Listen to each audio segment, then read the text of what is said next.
Ya, assalamualaikum warahmatullahi wabarakatuh. Perkenalan dulu ya. Jadi nama saya itu Pak Deva. Di sini saya akan mengajar aplikasi perangkat lunak di kelas 11.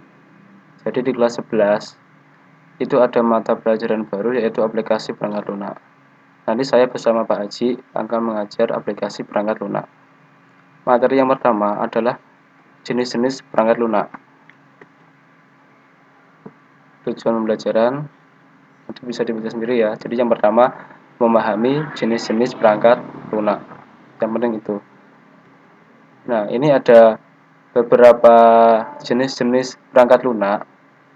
Jadi yang pertama ada AutoCAD, ArchiCAD, 3D Studio Max, SketchUp, Revit Architecture, Mental Ray, CorelDRAW, Adobe Photoshop, Lumion, SolidWorks, Adobe Illustrator, Blender, Inkscape, Autodesk Civil 3D, Autodesk Soft Image. Wah, banyak sekali. Jadi software atau programnya yang akan kalian pelajari itu banyak sekali. Apakah nanti dipelajari semua? Ya, minimal beberapa harus bisa. Yang pertama ada AutoCAD. Nah, AutoCAD merupakan salah satu aplikasi software CAD komputer yang didesain yang digunakan untuk menggambar model 2 dimensi dan 3 dimensi yang diciptakan oleh Autodesk. Software ini merupakan aplikasi perangkat lunak yang paling populer dan wajib dikuasai oleh desain interior dan arsitektur. Hasil gambar dari AutoCAD dapat diatur sehingga sepersekian milimeter, sehingga menghasilkan gambar yang dipercaya sangat akurat. Nah, AutoCAD ini pasti kalian udah mengetahui. Jadi kalau anak sipil atau kalian arsitek, itu wajib bisa menggunakan AutoCAD.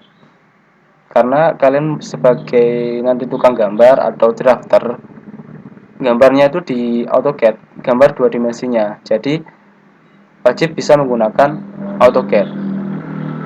Nanti kan kalian menggambar denah, tampak, potongan itu di AutoCAD. Kalau dulu di kelas 10 kalian kan menggambarnya kan masih manual menggunakan pensil, menggunakan penggaris, menggunakan kertas. Nah, sekarang sudah tidak. Kalian nanti menggunakan laptop atau komputer, menggunakan program. Salah satu programnya AutoCAD. Jadi di rumah harus punya laptop ya. Jadi kalau nggak punya laptop, gambarnya gimana? Kan harus menggunakan AutoCAD. Menggunakan yang kedua itu ArchiCAD. ArchiCAD merupakan aplikasi perangkat lunak khusus pada bidang arsitektur dengan software yang berisi elemen-elemen bangunan seperti dinding, kolom, balok, plat, dan atap. Kalangan arsitek merasakan bahwa ArchiCAD merupakan software yang sangat mudah digunakan dibanding dengan software CAD lainnya dalam hal perancangan arsitektur. Nah, kalau ArchiCAD ini lebih ke desain 3D. Jadi kalau AutoCAD kan menggambar 2 dimensi dan 3 dimensi. Nah, kalau ArchiCAD itu biasanya lebih ke 3D, 3 dimensi. Tahu kan gambar 3 dimensi? Masa nggak tahu? Kelas 11 kan harus tahu gambar 2 dimensi dan 3 dimensi. Yang ketiga, 3D Studio Max. Aplikasi perangkat lunak 3D Max merupakan salah satu software untuk membuat gambar 3 dimensi dan animasi yang dibuat oleh Autodesk Media dan Entertainment. Hasil gambar yang dibuat dengan 3D Max ini sangat berkualitas, pencahayaan dan bayangan yang dihasilkan akurat sehingga software ini dapat digunakan untuk membuat logo, perusahaan arsitektur rumah dan juga film animasi. Nah, Autodesk dan 3ds Max itu produk dari Autodesk. AutoCAD juga sama, AutoCAD itu produknya Autodesk, jadi satu perusahaan cuma beda produk. Kalau 3ds Max itu lebih ke 3 dimensi, namanya juga di 3D kan. 3 dimensi untuk membuat animasi, membuat modeling rumah, modeling gedung, modeling misalkan perabotan rumah, ada kursi, meja, itu bisa menggunakan 3D Studio Max. Tapi kalau 3D Studio Max ini softwarenya agak berat. Maksudnya berat apa? Berat di komputer, membutuhkan spesifikasi komputer yang tinggi. Kan kalau HP juga ada speknya. Nah, laptop juga sama, ada speknya. Speknya HP misalkan RAM-nya ada yang 2 GB, ada yang 3 GB, kemudian grafisnya yang ada itu Snapdragon apa namanya HD atau apa gitu lah. Laptop juga sama. Nanti kalau kalian menginstal software entah itu DDS Max atau AutoCAD, itu laptop kalian itu speknya bisa apa tidak gitu kan, diinstal program itu. Jadi minimal nanti speknya harus ya bisa menginstal DDS Max lah, mungkin RAM-nya ya 4 GB, kemudian prosesornya Core i5, kemudian mungkin VGA-nya sudah 4 GB. Nah, jadi contohnya seperti itu. Yang keempat, Google SketchUp. Nah, aplikasi perangkat lunak jenis ini dikenal dengan Google SketchUp. Mudah dipelajari dan sangat populer di kalangan pelajar SMK, teknik bangunan. Software ini digunakan untuk menggambar 3D. Sama dengan apa namanya 3ds Max, ada namanya Google SketchUp. Bedanya apa kalau Google SketchUp itu lebih ringan? Jadi nggak membutuhkan komputer dengan spek yang tinggi. Jadi kalau di rumah punya laptop yang speknya nggak terlalu tinggi, diinstal SketchUp, insya Allah pasti bisa jalan. Nggak, jadi nggak harus menginstal DDS Max, cukup SketchUp saja, nggak apa-apa. Tapi nanti di DDS Max juga dipelajari ya. Yang kelima, Revit Arsitektur. Revit Arsitektur merupakan aplikasi Building Information Modeling atau BIM. Aplikasi BIM lebih dari sekedar aplikasi 3D modeling.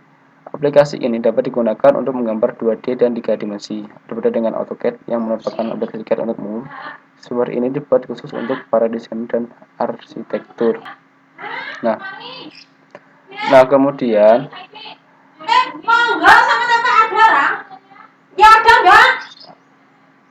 ada iklan sebentar ya. Jadi kalau di Revit Arsitektur itu menggunakan softwarenya lebih baik daripada AutoCAD. Apanya lebih baik? Kalau Revit itu bisa membuat gambar 2 dimensi dan 3 dimensi. Jadi kalau dari gambar 2 dimensi itu langsung dibuat 3 dimensi bisa menggunakan Revit. Ini software yang populer ya sekarang ini. Bisa menyaingi AutoCAD. Jadi kalau sekarang sudah ada yang menggunakan Revit. Meskipun belum banyak, soalnya lebih bagus Revit. Di samping itu Revit juga bisa menghitung struktur bangunan. Jadi itu. Yang keenam ada Mentor-Ray. Mentor-Ray merupakan sebuah render engine, mesin untuk merender gambar atau video yang terdapat pada program 3D Studio Max. Selain render, standar Max yaitu Default Skyline, Mentor-Ray terintegrasi dengan 3D Studio Max, sehingga tidak perlu menginstal secara terpisah. Kalau Mentor-Ray ini di 3ds Max yang nanti ada. Nah, kemudian CorelDRAW. CorelDRAW merupakan aplikasi perangkat lunak yang melakukan editing pada garis vektor, dibuat oleh Corel, sebuah perusahaan software yang berkantor pusat di Ottawa, Kanada. Software ini dimanfaatkan untuk pekerjaan desain logo 2 dimensi, membuat undangan, brosur, cover buku, pembuatan gambar ilustrasi, dan lain-lain karena mudah dalam mengolah garis dan warna. CorelDRAW ini biasanya digunakan untuk anak MM ya. Tetapi kenapa kok anak DPIB harus bisa CorelDRAW? Untuk apa? Kan kita mendesain bangunan, bukan mendesain grafis. Ya harus bisa. Kalian pernah lihat di pinggir jalan ada pemasarannya properti, rumah minimalis, harga 200 juta, di pinggir jalan ada spanduk. Nah, itu yang mendesain siapa? Itu yang mendesain juga arsiteknya, bukan desain grafis. Soalnya kalau desain seperti itu kan simpel, enggak terlalu sulit. Jadi nanti kalian mendesain itu juga, enggak hanya mendesain bangunan, tapi juga mendesain seperti itu grafis juga. Photoshop Photoshop Photoshop merupakan aplikasi perangkat lunak yang dibuat oleh perusahaan Adobe System. Fungsinya adalah sebagai software pengeditan foto atau gambar serta pembuatan efek. Nah, ini juga sama fungsinya untuk mengedit foto. Biasanya digunakan untuk MM juga. Anak multimedia itu sering menggunakan Photoshop dan CorelDRAW. Untuk apa kok kita mempelajari itu? Ya sama saja. Kalian jadi nanti kalau setelah mendesain bangunan 3 dimensi, itu diedit di Photoshop agar lebih bagus efek-efeknya rumah kalian itu agar bagus. Nah, Lumion adalah program software real-time rendering yang berbasis render dan animasi atau gambar yang bergerak. Bisa dikatakan Lumion adalah salah satu software real-time engine yang dapat menghasilkan kualitas render yang dan animasi yang baik dalam waktu singkat. Nah, ini Lumion ini software 3D terbaik menurut saya, terbaik sekali. Soalnya hasil dari render Lumion itu mendekati kenyataan. Meskipun kenyataannya maksud saya uh, nyata gitu loh. Jadi di Lumion itu kalau kalian merender 3 dimensi itu hasilnya nyata sekali. Tapi kelemahannya apa Lumion? Kelemahannya membutuhkan spek komputer yang tinggi. Jadi kalau laptop harga ya di bawah 5 juta itu belum bisa menginstal Lumion. Meskipun bisa, nanti laptopnya itu gampang rusak soalnya nggak kuat. Jadi kalau Lumion itu kalau pengen lancar ya minimal prosesornya Core i5, grafisnya 4 GB, RAM-nya 8 GB. Nah, itu udah agak lancar. Kalau pengen bagus lagi ya Core i7, kemudian VGA-nya mungkin 8 GB, kemudian RAM-nya 16 GB, itu baru bisa menggunakan Lumion. Bisa lancar sekali. Selain apa namanya 3 dimensi, Lumion juga bisa menggunakan animasi rumah di apartemen. Misalkan kalian pernah melihat iklan di TV properti apartemen Indah Kapuk atau apa itu lah, itu menggunakan Lumion biasanya. SolidWorks. Jadi SolidWorks merupakan aplikasi perangkat lunak yang banyak digunakan oleh perusahaan manufacturing saat di Indonesia dan dikembangkan oleh SolidWorks Corporation. Nah, ini SolidWorks ini biasanya untuk apa namanya? Onderdil mesin-mesin gitu, bukan untuk bangunan biasanya. Kemudian Adobe Illustrator. Illustrator merupakan aplikasi perangkat lunak dalam bentuk software grafis yang digunakan untuk mendesain atau membuat Adobe Illustrator. Gambar melalui kombinasi garis dan titik dot berdasarkan rumusan matematika tertentu. Nah, ini Adobe Illustrator ini sama dengan sama dengan CorelDRAW. Jadi hampir mirip dengan CorelDRAW. Fungsinya juga sama untuk desain grafis. Blender. Blender merupakan aplikasi perangkat lunak yang digunakan untuk membuat multimedia, khususnya 3 dimensi.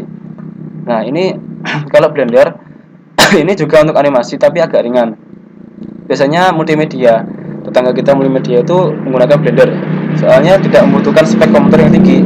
Jadi hanya RAM dengan 512 MB megabyte dan prosesor Medium 4 itu bisa menggunakan Blender. Jadi nggak harus dengan spek komputer yang tinggi-tinggi, itu bisa menggunakan Blender. Yang ke-13, Enscape. Enscape adalah rendering real-time, komersial, dan plugin realitas virtual. Ini terutama digunakan dalam arsitektur, teknik, dan konstruksi. Ini Enscape ini sama dengan Lumion, tapi versi yang rendah. Kualitasnya rendah, sama dengan Lumion. Tapi kalau Lumion kan nyata sekali, kalau Enscape ini enggak terlalu nyata. Kalau tergantung pengaturannya, Enscape bisa menjadi nyata, itu tergantung pengaturannya.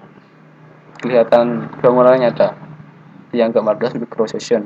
Microsession adalah program OCAD, Computer Aided Design, inovatif yang digunakan oleh para arsitek. Ya, ini jarang ditemui ya. Ini yang ke-15, Autodesk Civil 3D. Komputer untuk memberikan solusi dalam suatu perencanaan proyek seperti perancangan geometri jalan. Ini produknya sama dengan AutoCAD, satu perusahaan. Tapi kalau Civil 3D ini lebih ke bangunan sipil, misalkan jalan raya, jembatan, pengairan, ada apa namanya bendungan. Nah, itu menggunakan Civil 3D ini. Jadi kalau AutoCAD kan lebih ke bangunan, bangunan rumah, gedung. Kalau ini lebih ke kayak jalan raya, jembatan, itu menggunakan Civil 3D. Jadi kalau pengen kalian belajar, pengen menjadi drafter atau tukang gambarnya jalan, jembatan, itu menggunakan Civil 3D. Jadi kalau sipil itu banyak sekali bangunannya ya. Jadi ada 15 tadi ya. Coba kita kembali ke awal, ke tadi, ke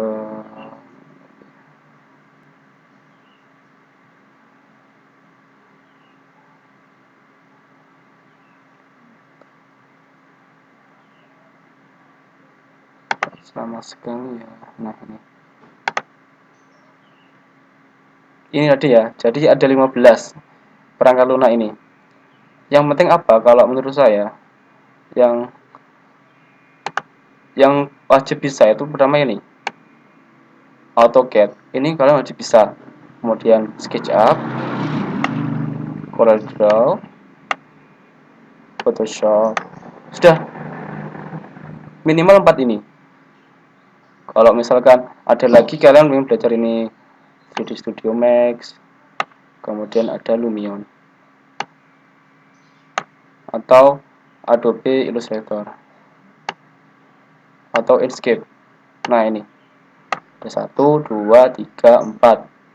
1, 2, 3, 4 ini yang saya centangi, ini yang biasa digunakan untuk arsitek, yang biasa digunakan untuk di perusahaan, di Magetan dan sekitarnya itu banyak kan ya AutoCAD, SketchUp, CorelDRAW, Photoshop. Ini juga sama, kalau 3ds Max ini juga sering ditemui, tapi karena agak berat jadi jarang. Ada 3ds Max, Lumion, Adobe Illustrator, dan Inkscape. Nah, ini ada beberapa software ini kalian nanti diinstal di laptop kalian. Nah, itu kuat apa tidak laptop kalian nanti. Nah, makanya speknya agak tinggi biar kalau diinstal software sebanyak ini, ya 4 inilah, AutoCAD, 3ds Max, SketchUp, CorelDRAW, Photoshop, 5 ini cukup. Ya, karena kalian gambarnya menggunakan software, menggunakan komputer. Kalau komputer kalian nggak ada, nanti gambarnya di mana? Ini kan masa daring ini, kalian kan belajarnya di rumah. Kalau misalkan kalian ke sekolah itu kan gambarnya bisa di lab komputer menggunakan komputer sekolah. Lah ini karena di rumah, kalian belajar di rumah ya menggunakan perangkat kalian sendiri, menggunakan laptop kalian sendiri, nanti diinstal sendiri. Udah ya, saya akhiri dulu untuk pertemuan pertama kali ini. Jadi minggu depan kita ketemu lagi. Kurang lebihnya mohon maaf. Assalamualaikum warahmatullahi wabarakatuh.